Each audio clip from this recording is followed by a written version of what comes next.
Ready to trade those heavy winter coats for some hiking boots. Sounds fun. Where are we headed? Today we're going off the beaten path and exploring the Swiss Alps. The Alps, huh? So I'm guessing we'll be talking about snowy peaks and skiing. Not quite.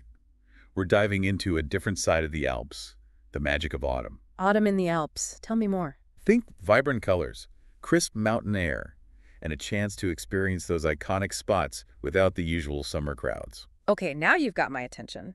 What makes autumn in the Alps so special? Well, we're diving into an article on JSF.com by Olivia White. She calls it 20 Unforgettable Autumn Adventures in the Swiss Alps. 20 adventures, huh? We might need to make this a two-parter. You might be right about that, but let's jump right in. Olivia starts by throwing us right into the deep end with the true hidden gem, Blasi. Glousy. I'm not familiar with that one. And that's the beauty of it. It's not your typical tourist trap. Picture this. Crystal clear turquoise water that seems to glow from within, all surrounded by this lush forest and shrouded in local legends and love stories. Wow, it sounds like something out of a fairy tale. I can already see why Olivia calls it unforgettable. Right. It's like stepping into another world. And speaking of unforgettable, I have a feeling Olivia doesn't disappoint when it comes to those iconic Alpine views either. I was just thinking that. You can't talk about the Alps without mentioning those breathtaking landscapes. Exactly. And Olivia weaves them in beautifully, like when she describes the train journey on the Glacier Express. The Glacier Express. That's on my bucket list. Mine too. Yeah. And it's not just about the destination, it's the journey itself. Imagine this. You're not just traveling through the Alps, you're witnessing the transition of entire landscapes and microclimates within a single train ride. Okay, now I'm really intrigued. What kind of transitions are we talking about? Well, you might start your journey amongst vineyards bathed in sunshine and end up a few hours later in the shadow of towering, snow-dusted peaks, all while the autumn foliage paints the valleys in fiery hues. Wow, I can only imagine the photos you could get on a trip like that. It's like stepping into a postcard. Exactly. And because it's autumn, you're experiencing it all with a fraction of the summer crowds. That's a huge bonus. Nothing ruins a good view like having to jostle for a photo spot with 100 other tourists. Tell me about it. But I have to be honest, 8 hours on a train, even with stunning views, makes me want to stretch my legs. What about those once-in-a-lifetime experiences? Is there anything in Olivia's article that'll get our adrenaline pumping? You know it. Olivia suggests taking a hike to witness the Alpabzug, but not just anywhere. She recommends experiencing it in Interlaken. Interlaken, that's where they have that incredible paragliding, right? Exactly. But before you jump off a mountain, picture this. You're on a scenic trail, surrounded by vibrant autumn colors, and suddenly you're surrounded by a herd of cows adorned with flowers and bells, making their way down to their winter barns. Wait, hold on. Cows, adorned with flowers. You heard that right. It's a centuries-old tradition called the Alpabzug, where the cows are herded down from the mountain pastures as the weather turns colder. That's incredible. I've never heard of anything like it. It's a celebration of Swiss heritage that's as unique as it gets.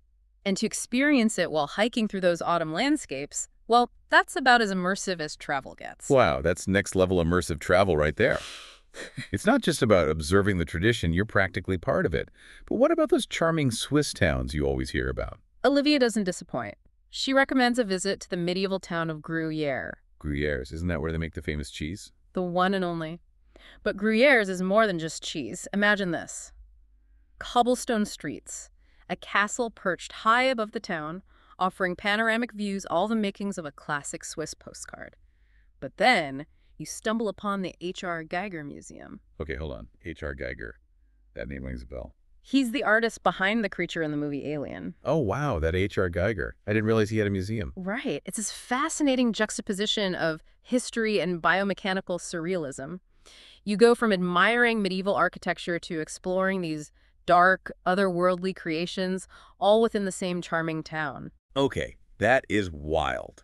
From cow parades to sci-fi art, this is not your grandma's Swiss vacation. So, where do we go from here? What else is on the menu for this autumn adventure? Well, we've talked about the great outdoors and cultural experiences, but what about those foodie adventures? Switzerland is known for its cheese and chocolate, and Olivia offers some insider tips on how to experience them like a local. So are you ready to start packing those bags and book a one-way ticket to Switzerland? Don't tempt me. But with all this talk of cow parades and sci-fi museums, I have to ask, Where do we even begin to plan a trip like this? That's where Olivia's practical tips come in handy. She stresses packing layers. Layers. Isn't Switzerland all about those snow-capped peaks? It is, but autumn in the Alps can be unpredictable. One minute you're basking in the sun, and the next you're reaching for a sweater as a chilly breeze rolls through the valleys. That makes sense. I'd hate to be caught out on a hike without an extra layer or two. Exactly. And it's not just about the temperature either. The weather can change dramatically as you gain altitude. Oh, right. You could start your day in a sunny valley, hop on a cable car, and find yourself surrounded by clouds and mist at the top of a mountain. Precisely. So layers are your best friend when exploring the Alps in autumn. What else should we keep in mind when planning our trip? Well, Olivia recommends checking the operating hours and schedules for any attractions, cable cars, or anything else you plan to do. Especially in the shoulder season, right? Exactly. Some places might have reduced hours or even closed temporarily as they transition from the busy summer months to the quieter winter season. Oh, good call. I hadn't thought about that. Imagine getting all the way up to the Jungfraujoch, only to find out the Sphinx Observatory is closed for the season. Right. Talk about a major bummer. It's always better to be safe than sorry, and double check those schedules. Definitely. So we're packing layers, checking those schedules. What else? Well, remember how we were talking about the incredible views from those mountain trains and cable cars? Oh, yeah. The Glacier Express, the Jungfraujoch. It sounds like there's no shortage of scenic rides in the Alps. Exactly. But here's the thing, with fewer crowds in autumn, you can actually take your time and savor the journey. Instead of just rushing to get to the top of the mountain. Exactly. Olivia suggests hopping off the train or cable car at different stops along the way. Take a leisurely stroll through a mountain village, grab a cup of coffee with a view, or maybe even lace up your hiking boots and explore a nearby trail. It's all about soaking in the experience at your own pace. That's such a good point. I tend to get so caught up in checking things off my to-do list when I'm traveling that I forget to slow down and actually enjoy the moment. It's easy to get swept up in the excitement, but when you slow down and embrace a slower pace of travel, that's when those special, unexpected moments tend to happen. I completely agree. Those are the memories that stay with you long after you return home. Absolutely. But let's be real for a second. As much as I love a good scenic hike or train ride, some days you just want to relax and indulge in the finer things in life. Oh, I hear you. What were you thinking? Well, Olivia talks about the Laveau vineyards in her article. The vineyards? Tell me more. Okay, picture this. You're strolling through rows of grapevines. The sun is setting over Lake Geneva, casting this warm glow on everything, and you've got a glass of locally produced wine in your hand. Okay, stop right there. You're speaking my language now. And the best part is, the Laveau vineyards are a UNESCO World Heritage Site, so they're not only beautiful, but they're also historically and culturally significant. It's like stepping back in time while enjoying some of the best wine in the world. Find me up. But seriously, with all these trains, cable cars, vineyards, it makes you wonder, how do you even begin to navigate all of that? Well, that's where the Swiss Travel Pass comes in. Ah, yes, the golden ticket you mentioned earlier. That's the one.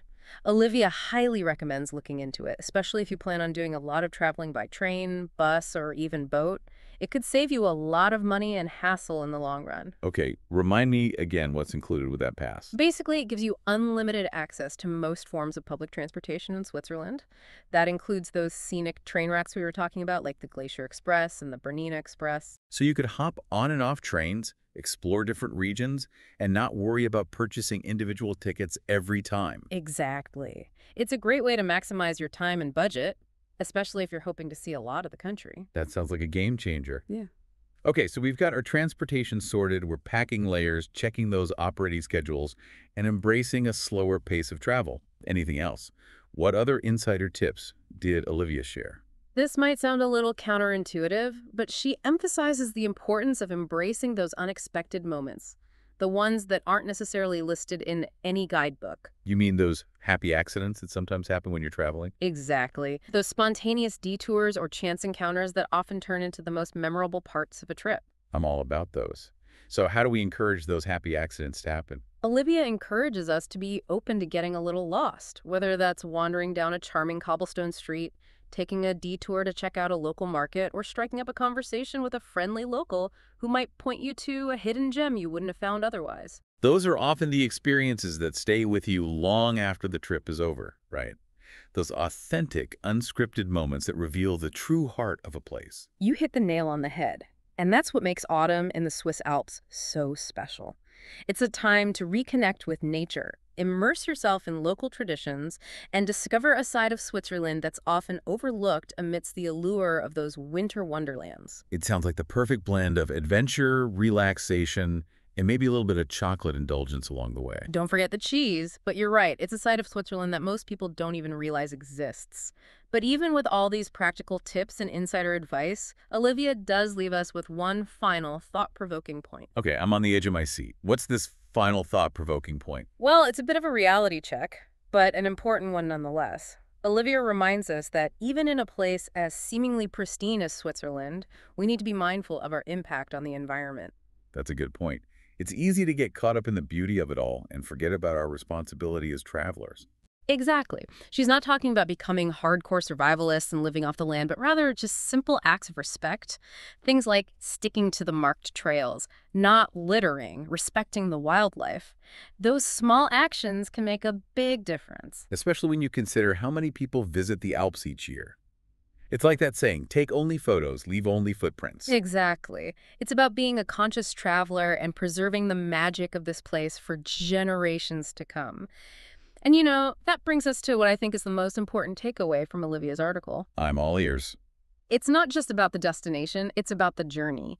It's about embracing a slower pace of travel, connecting with local cultures, and savoring those authentic experiences that stay with you long after the trip is over. I love that. It's so easy to get caught up in the frenzy of planning, booking, and checking things off our list that we forget to truly experience the place we're visiting. We get so focused on the what and the where that we forget about the why. Exactly. And I think Olivia's article does a wonderful job of reminding us that sometimes the most unforgettable moments are the unplanned ones. Yeah.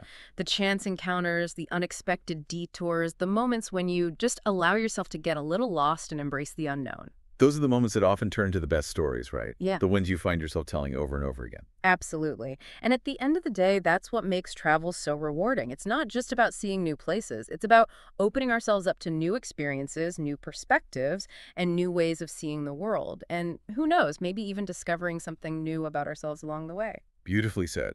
I don't know about you, but I'm ready to trade in my snow boots for hiking boots, pack those extra layers, and go get lost in the magic of autumn in the Swiss Alps. Who's with me? Count me in. I've got a feeling this is one adventure we won't soon forget.